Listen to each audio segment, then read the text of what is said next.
gente, prazer muito grande estar aqui com vocês. Vocês conseguem me ouvir aí atrás? Beleza, né? Essa música que nós cantamos agora, aliás todas, são bem antigas, né? Mas essa especialmente me lembrou da minha adolescência, porque quando eu tinha ali meus 11, 12, 13 anos, era a minha música preferida. Naquela época eu fazia um contracanto. Hoje eu não tive coragem. Mas era uma época muito boa, era uma época muito linda. Com 12 anos eu preguei o primeiro sermão na igreja. Com 12 anos eu pregava na rua, para tudo quanto é lado. Eu não podia ver mendigo na rua e eu sentava com ele para falar de Cristo. Um menino na rua, ou qualquer pessoa que passasse na rua. Na escola, eu pedi à diretora que cedesse uma sala. E nessa sala, coloquei uma TV e aluguei um aparelho de videocassete da Comev, Comunicações Evangélicas.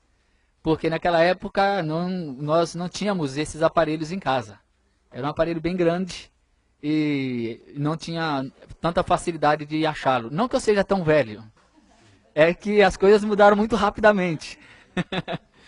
E eu alugava esse aparelho e passava um vídeo de 15 minutos apenas. Inclusive era um vídeo com o próprio pastor Caio Fábio pregando, falando sobre o que é felicidade. Então eu passava aquele vídeo 15 minutos e depois dos 15 minutos eu falava sobre, convidava as pessoas a seguirem a Cristo. O que era bonito daquilo para mim é que eu falava de Cristo independente da igreja a qual eu frequentava, porque isso para mim pouco importava. Eu não queria saber para que igreja aquela pessoa iria, eu queria saber do Evangelho, eu queria que ela saísse com Cristo dali. Isso é o que realmente importava. Se ela iria para alguma igreja ou não, isso não me preocupava. Eu queria que ela encontrasse, ou fosse encontrada por Jesus e recebesse o amor dele, a graça dele. E a gente fazia isso em tudo quanto é lugar. Eu queria levar gente para casa, pegar meninos de rua e levar para casa. E aí meus pais falaram, não é bem assim. Aí eles concordaram, pelo menos que eu pegasse os meninos na rua, levasse para casa, minha mãe fazia pipoca, eu botava o vídeo e falava de Cristo para eles e eles iam embora para casa. E fizemos isso muito tempo. E foi assim. Então, desde os 12 anos fazendo isso e pregando para tudo quanto é lado, aí descobriram que eu ia ter que ser pastor. Afinal de contas, né? Precisa ser pastor e eu fui para o seminário. O evangelho era tão simples, ficou tão complicado. Eram tantas teologias, eram tantas coisas para aprender, para decorar. E eu vou dizer a coisa, eu até que gostava. E eu me empenhei. Mas sabe, hoje, depois de um bom tempo, e voltando agora a essa simplicidade, como é tão bom. Eu me sinto voltando à minha adolescência. De apenas pregar o evangelho, sem me preocupar com nada mais além do evangelho. E sabendo que o evangelho produz no coração daquele em quem ele entra, os frutos do evangelho. E que eu não preciso tentar produzir esses frutos. Eu não preciso organizar uma agenda para que esses frutos sejam produzidos. Eu não preciso organizar nada para ninguém, controlar a vida de ninguém, ditar regra para nada. Porque o Espírito Santo, ele produz isso em nossa vida. E é muito bom falar dessa simplicidade. E o Evangelho é simples porque ele se resume numa única palavra. E eu creio que vocês todos saibam que palavra é essa. Qual palavra é a palavra que resume o Evangelho? Amor. Todos nós sabemos disso. Pena que parece tão complicado. Algo que é tão simples. Abra sua Bíblia em 1 João, por favor, caso você a tenha aí. E enfatizando o que disse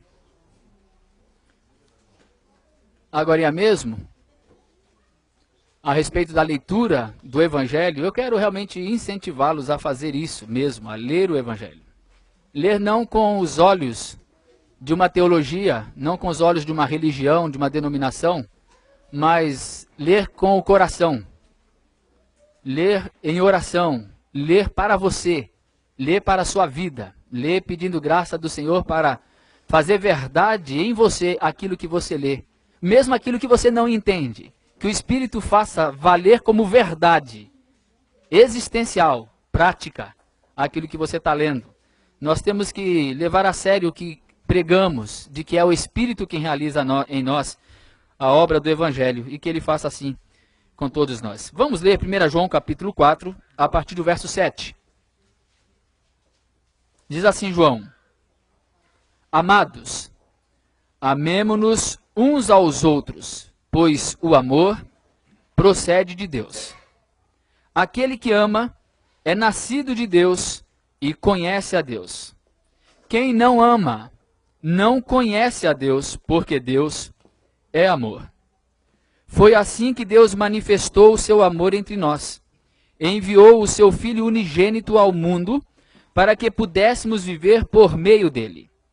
Nisto consiste o amor, não em que nós tenhamos amado a Deus, mas em que ele nos amou e enviou seu Filho como propiciação pelos nossos pecados.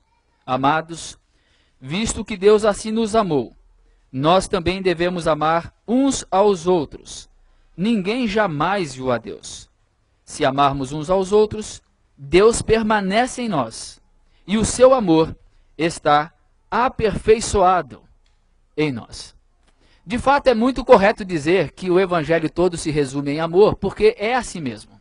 Conforme nós lemos, Deus manifestou o seu amor para conosco, tendo enviado o seu Filho. Foi Ele quem nos amou primeiro.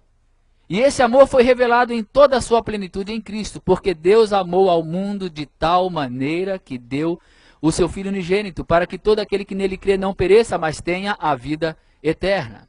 Mas Deus prova o seu próprio amor para conosco pelo fato de ter Cristo morrido por nós, sendo nós ainda pecadores. Disse de Jesus que, tendo amado o que eram seus, amou-os até o fim.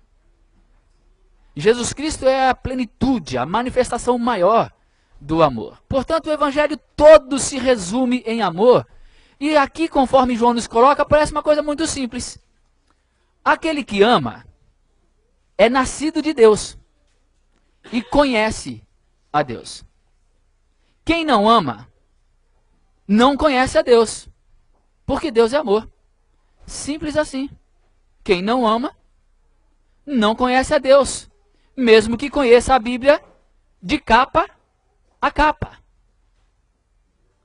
Quem não ama não conhece a Deus, mesmo que conheça toda a teologia a respeito de Deus, mesmo que seja doutor em teologia.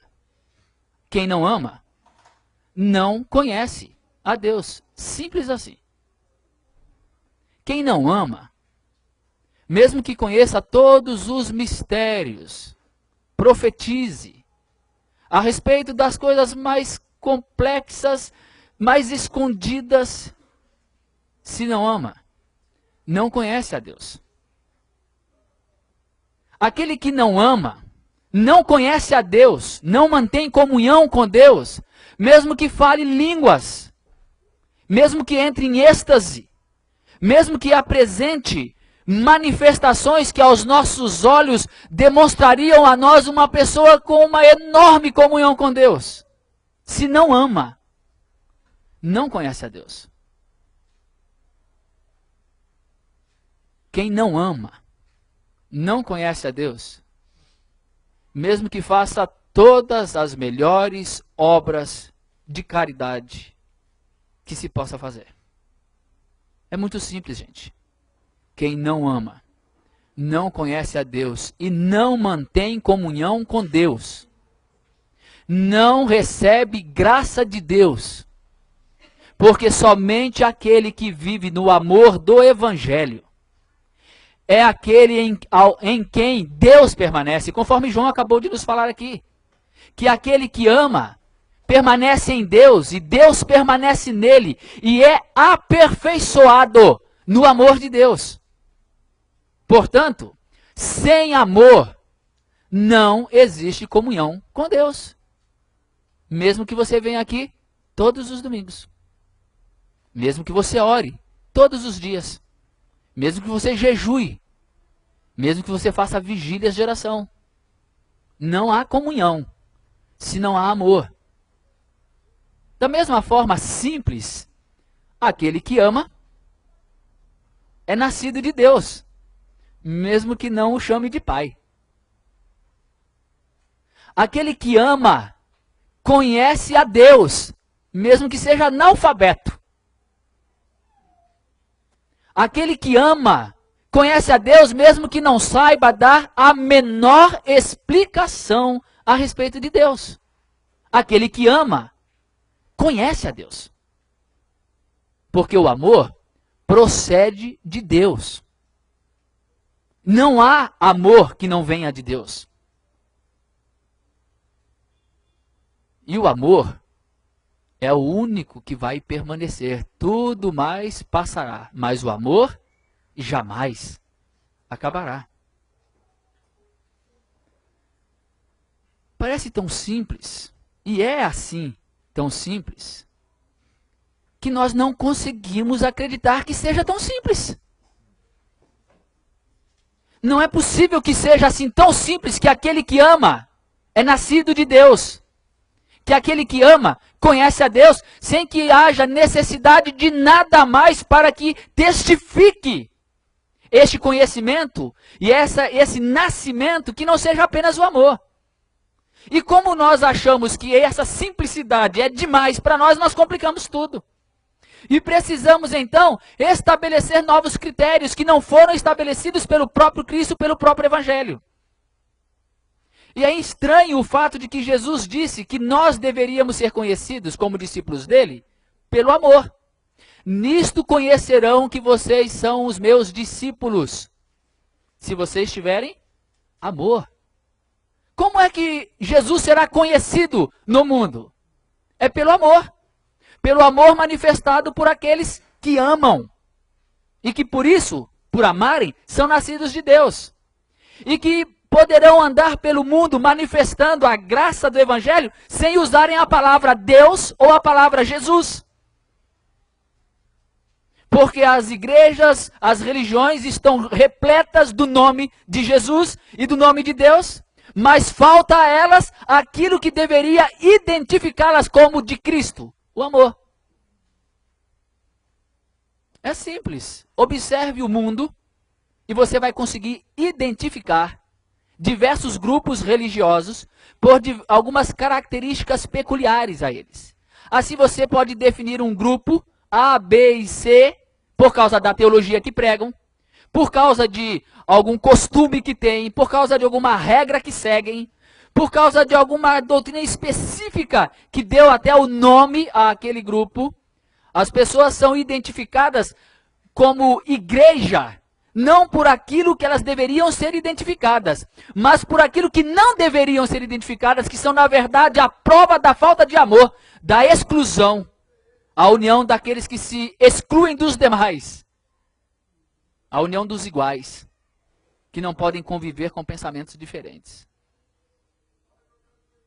E eu não quero ficar falando daquilo que identifica os demais grupos que tem por aí, mas eu gostaria de falar de nós aqui, porque eu temo que nós tenhamos apenas trocado de lugar, caso você tenha vindo de algum outro lugar. Como é que você deveria ser conhecido? Ou como é que você é conhecido? Ou melhor ainda, como é que Cristo é conhecido em você e em mim? O que é que nos identifica? Somos identificados como seguidores daquela nova seita? Seguidores daquela igreja light? Pior, você é identificado por ser seguidor de um homem chamado Caio Fábio do Araújo Filho? Que vem aqui todos os domingos gostosamente sentar-se para ouvi-lo e voltar para casa e continuar a mesma coisa. E volta no domingo que vem e fica extasiado com a mensagem que ouviu. E volta para casa e a vida continua nessa mesmice tola de vir, ouvir e ir e voltar para ouvir e ir e nada mais do que isso.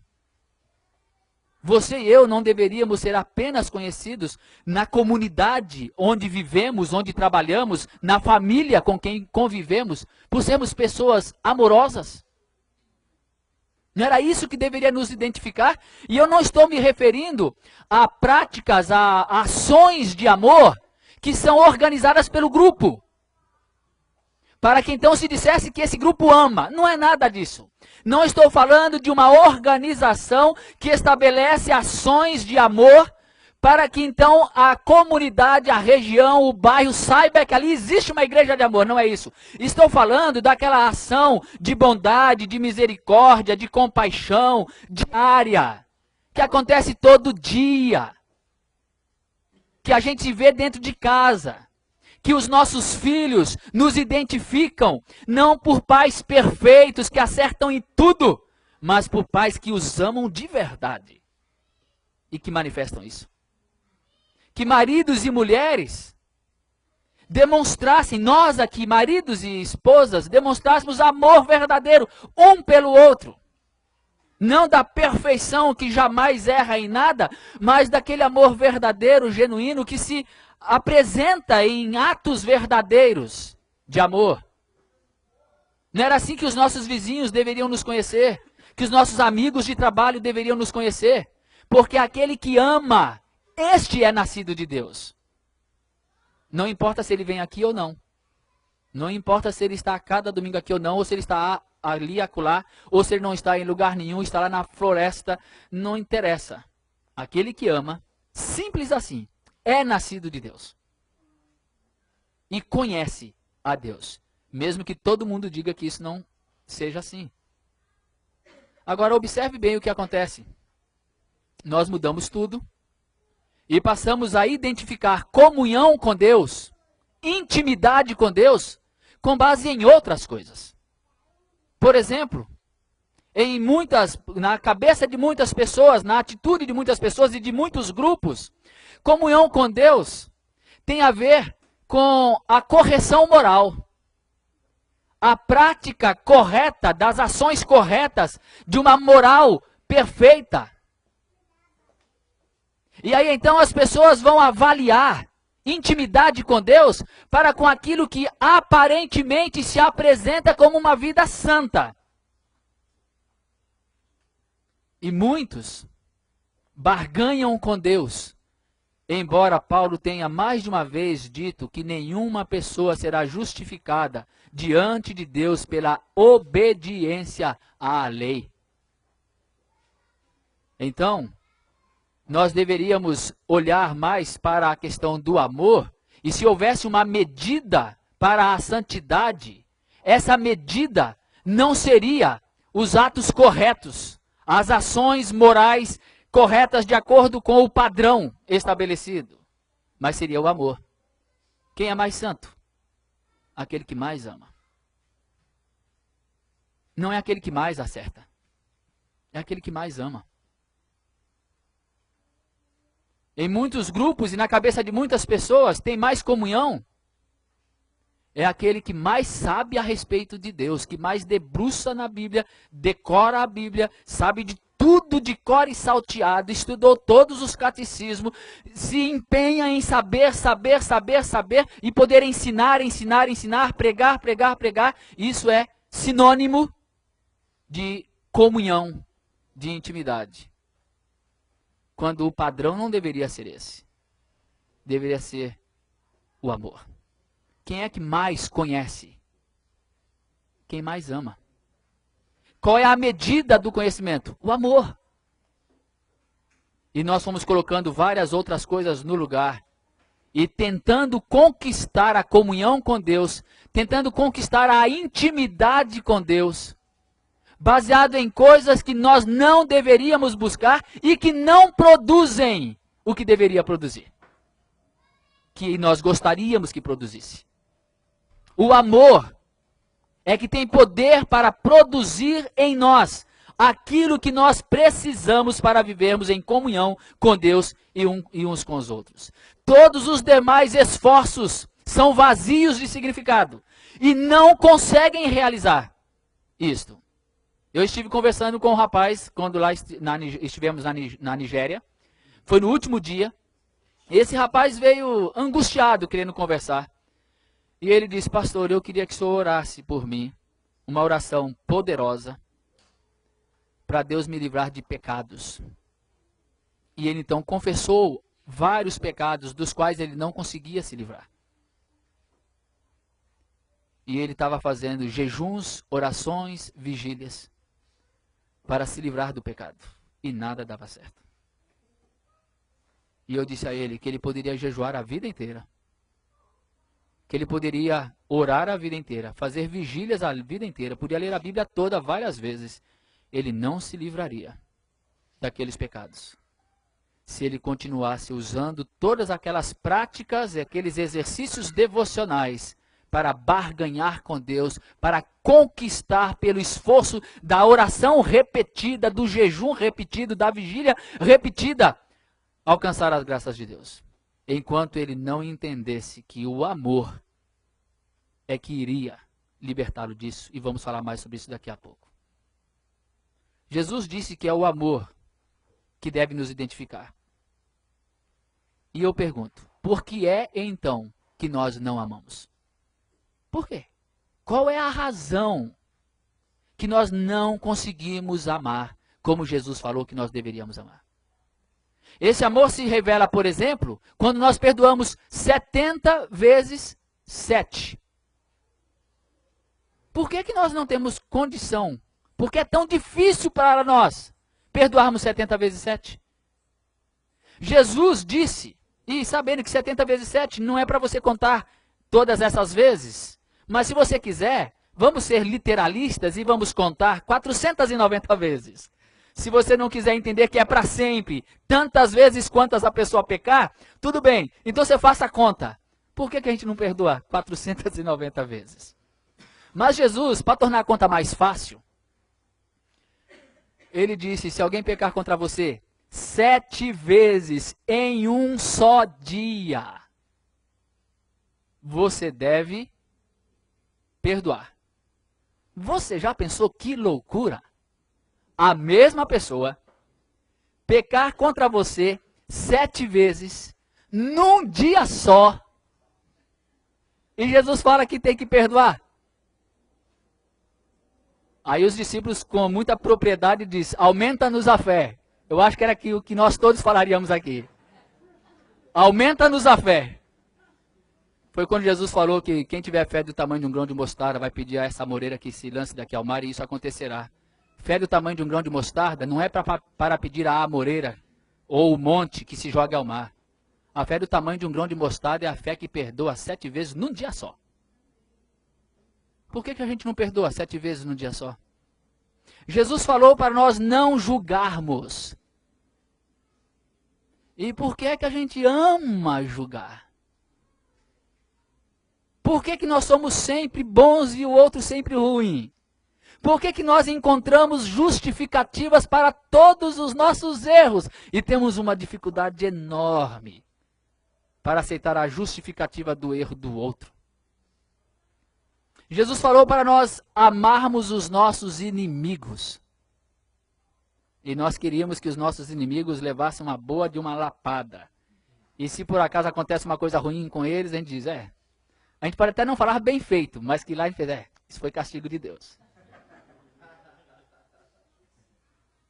Aliás, muitos de nós ficam tristes de saber que Deus é amor e que ama aquele cara que você odeia. Pode saber, você tem alguém que você odeia? Deus ama essa pessoa. Ama tanto quanto ama você. Sem preferências. Jesus Cristo falou que se alguém batesse em nossa face, era para nós fazermos o quê? Virarmos a outra. Por que que nós temos tanta dificuldade em virar a outra face? Pelo contrário, a gente já, a tendência, o instinto é logo para ir bater na pessoa. Ou seja, em resumo, por que é que você e eu temos tanta dificuldade em amarmos? Tanta dificuldade em sermos pessoas conhecidas da comunidade, da família, do bairro, dos amigos, por sermos pessoas amorosas, bondosas, cheias de compaixão, de misericórdia. Por que é que nós não conseguimos isso?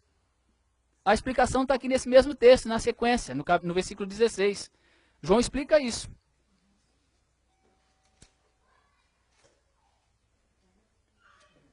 Primeira João 4,16. Assim conhecemos o amor que Deus tem por nós e confiamos neste amor.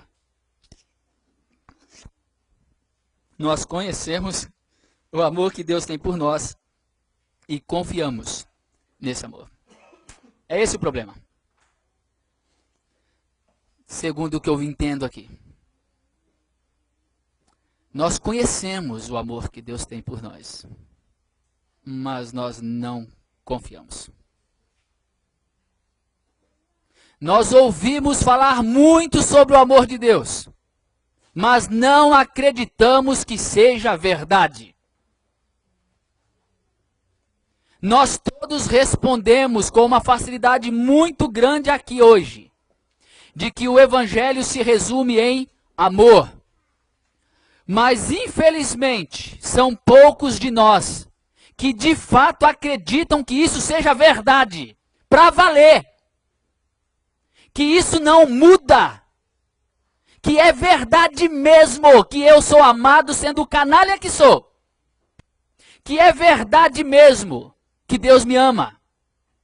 Porque eu não perdoo 70 vezes 7, porque eu não acredito que Deus me perdoa 70 vezes 7. Eu desconfio que se eu pegar 7 vezes num dia só, Ele não me ouvirá mais. Ele virará as costas para mim. Eu não acredito que Deus vai me receber 7 vezes num dia só, por causa de pecado que tenha cometido naquele dia. O Deus que disse para mim, para eu perdoar 70 vezes 7, é porque Ele mesmo faz isso. Ele me perdoa 70 vezes 7. Se Ele disse que é para eu perdoar 7 vezes num só dia, e isso não significa que tem que ser as 7, mas tantas vezes quantas alguém pecar contra você, perdoe, é porque Ele faz exatamente isso. Que quando eu peco 7 vezes, ou tantas vezes quantas eu pecar, num dia só, eu não preciso temer chegar diante da cruz de Cristo. Porque diante da cruz de Cristo eu encontro graça, perdão, misericórdia, compaixão, bondade, reconciliação. Jesus Cristo foi tentado em todas as coisas à nossa semelhança, mas sem pecado. E assim Ele está à direita de Deus, Ele está diante do trono da graça e intercede por nós. O Espírito também intercede por nós com gemidos inexprimíveis. E então Ele é o nosso sumo sacerdote Jesus, para que nós pudéssemos nos aproximar em fé. Pudéssemos nos aproximar com o nosso coração verdadeiro, sincero, sem máscara, do jeito que é. E podemos fazer isso para encontrar graça, compaixão, em ocasião oportuna, em ocasião de necessidade. Mas nós acreditamos de verdade nisso? Que eu posso ir sem medo até Ele? Eu me lembro que uma vez eu falei numa mensagem, ainda antes de ter deixado a denominação onde eu estava, em que eu falei que até os nossos pecados são cometidos na presença de Cristo. E isso foi um problema, porque alguns dos líderes falaram, que heresia é essa? Que agora a gente peca na presença de Cristo. Eu falei, mas meu irmão, você acha o quê? Que cada vez que eu peco, Jesus Cristo sai correndo? Cada vez que eu peco, Ele vira as costas, e aí, quando então eu me acerto, aí Ele vira de novo? Não, não, é na presença de Cristo mesmo que eu peco. Porque é na presença dEle que eu encontro perdão. É na presença dEle que eu encontro misericórdia. O abraço que Ele dava nas pessoas, o carinho que Ele manifestava às prostitutas, aos ladrões, a todos os párias daquela comunidade onde Ele viveu, é assim que Ele me trata. A maneira como Ele via as pessoas é a maneira como Ele me vê. O que Jesus combatia é o que Ele combate hoje. A hipocrisia, a mentira, essa religiosidade vazia, falsa, farisaica. Mas um coração compungido e contrito, uma pessoa que chega diante dele sem palavras, mas com o coração escancarado, com tudo que há de sujeira dentro, encontra limpeza, purificação, perdão, graça, compaixão, misericórdia e um olhar meigo a receber. Por isso que Ele nos diz para irmos a Ele, porque o jugo dele é suave, o fardo é leve, e nós encontraremos descanso para as nossas almas. É isso. Portanto, o motivo de que nós não perdoamos 70 vezes 7 é porque a gente não acredita que somos perdoados 70 vezes 7 por Deus. O motivo pelo qual nós não perdoamos 7 vezes é porque nós achamos que não somos perdoados. O motivo pelo qual temos dificuldades em amar os nossos inimigos é porque quando nós agimos como inimigos, a gente não acredita que Deus vai nos amar, embora tenhamos agido como inimigos. Porque todas as vezes que nós damos uma bofetada na cara de Deus, a gente não acredita que ele vira a outra face. Não é que ele vira, ele já virou na cruz. A gente não acredita nisso. Se nós acreditássemos nisso de verdade, a nossa vida seria totalmente diferente. Não haveria medos. Porque Deus é amor. Todo aquele que permanece no amor, permanece em Deus e Deus nele. Dessa forma, o amor está aperfeiçoado entre nós, para que no dia do juízo tenhamos confiança, porque neste mundo somos como ele. No dia do juízo, tenhamos confiança. Quando nós amamos e cremos no amor que Deus tem por nós, no dia do juízo, podemos chegar com confiança. Não porque somos bons, não porque fomos corretos, não porque acertamos tudo, mas porque ele é amor. Porque ele me ama. Eu sou amado por ele e nada vai mudar isso. Então, no dia do juízo, eu não preciso temer nada. Porque eu serei, como sempre, amado. O verdadeiro amor lança fora o medo, porque no amor não há medo.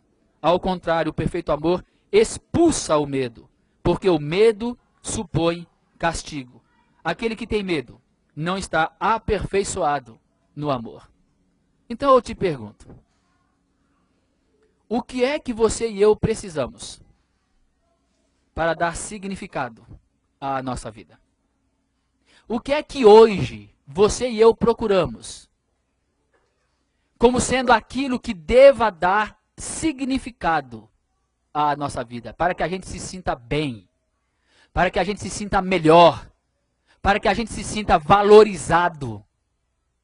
O que é que você precisa? Se for algo que não seja o amor, é porque você e eu ainda não recebemos e não cremos no amor que Deus tem por nós. Porque aquele que recebeu o amor de Deus no coração, aquele que olhou para este amor manifestado em Cristo na cruz do Calvário e creu de fato neste amor, não há nada nesta vida que possa dar significado maior. O que é que Deus nos deve? Ele deve o que para você? Diploma? Para que você então seja uma pessoa reconhecida, aceita, para que tenha significado? Você precisa o quê? Um alto salário, um emprego excepcional, para que você então seja valorizado, reconhecido? Você precisa de quê? Você precisa de uma casa? Você precisa de uma mansão? Você precisa de carro importado do ano? Você precisa de fazer algum trabalho humanitário, ou quem sabe um trabalho missionário, para que então você se veja valorizado diante de Deus? Fazendo alguma coisa que então possa conquistar o favor de Deus?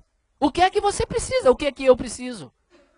Se eu preciso de alguma coisa para dar valor à minha vida, se eu preciso de alguma coisa para acrescentar algo à minha vida como significado, então eu ainda não recebi, não vivi, não acreditei, não recebi no coração o amor de Deus. Porque quando o amor de Deus entra no coração, expulsa-se o medo, expulsa-se a necessidade de realizações humanas terrenas, expulsa-se a necessidade de reconhecimento, expulsa-se todo e qualquer medo e dorme-se em paz.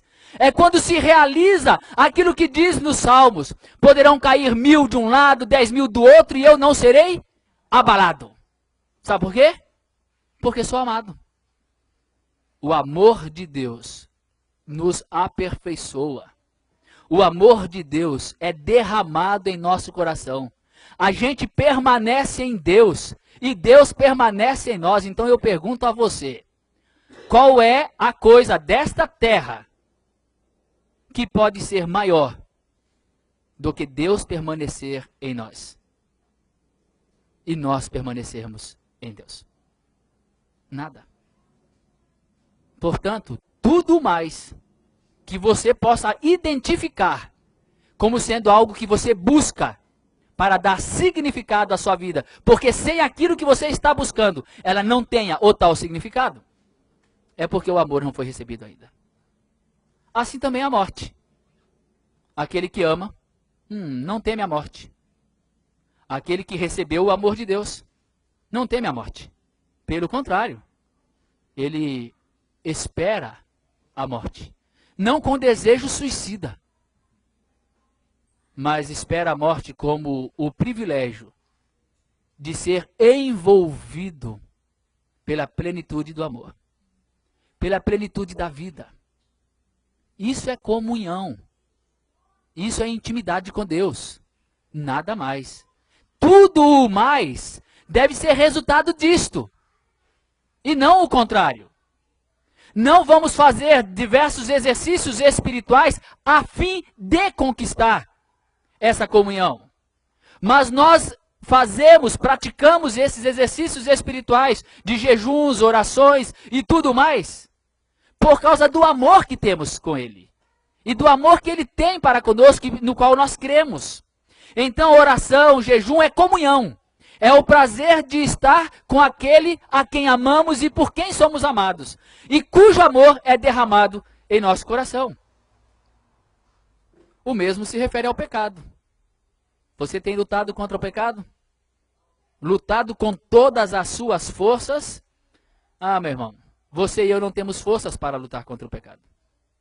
Não há força em você e não há força em mim para vencer o pecado. Foi o que eu disse para aquele rapaz na Nigéria.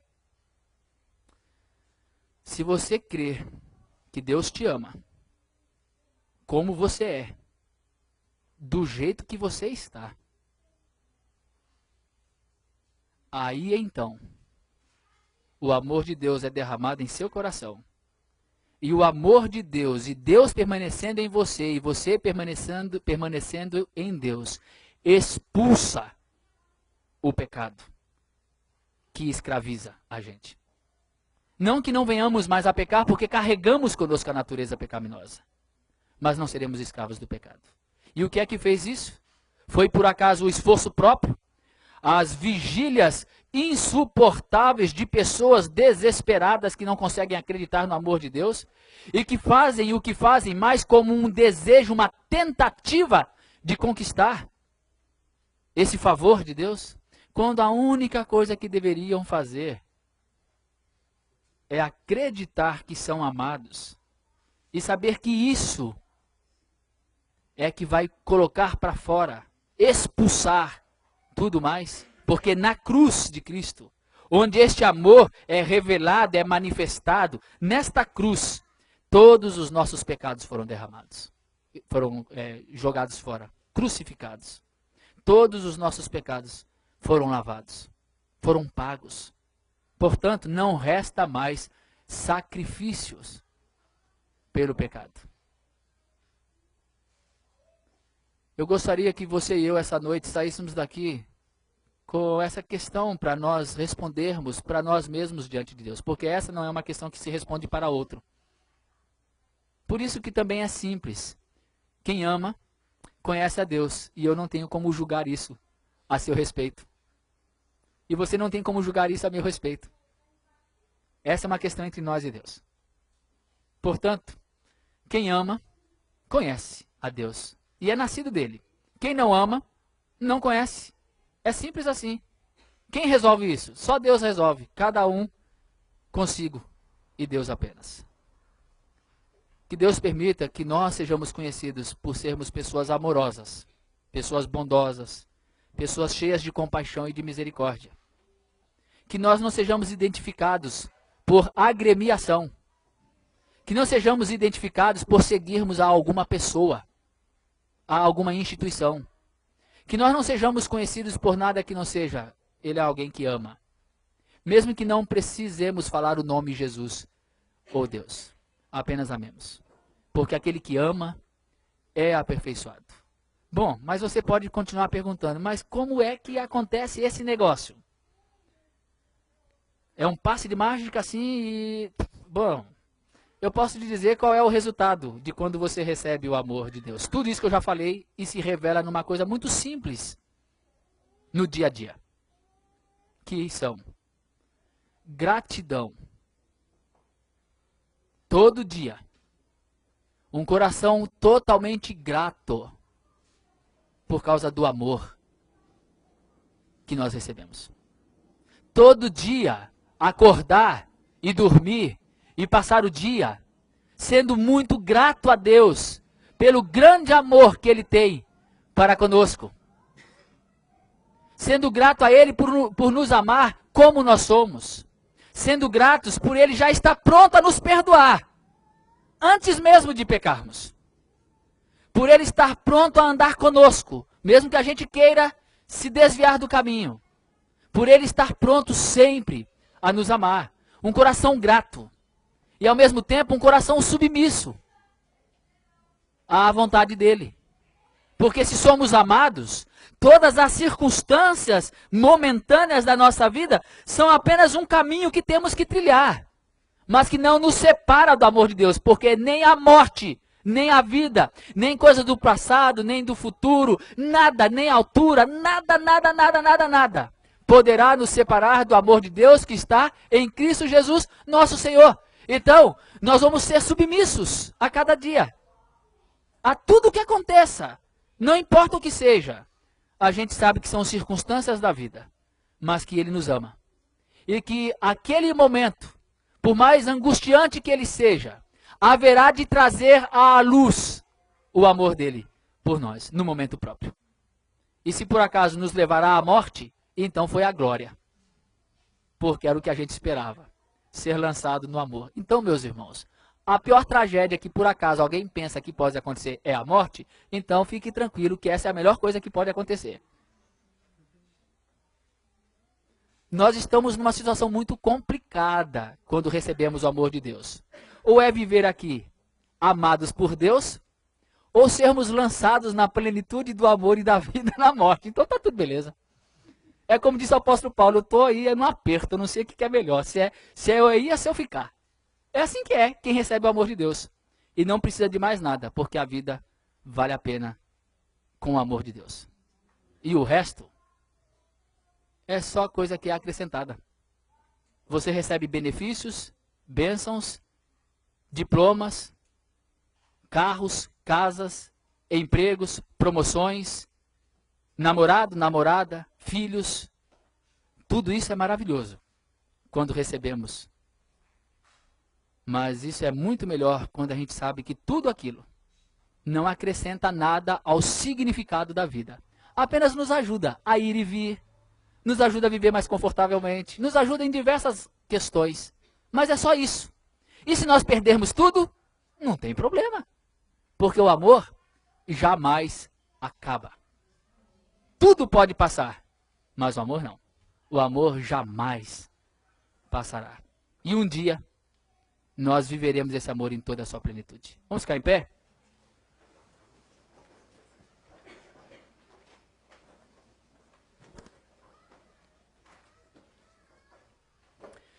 Senhor Deus, nós somos muito gratos ao Senhor pelo teu amor para conosco.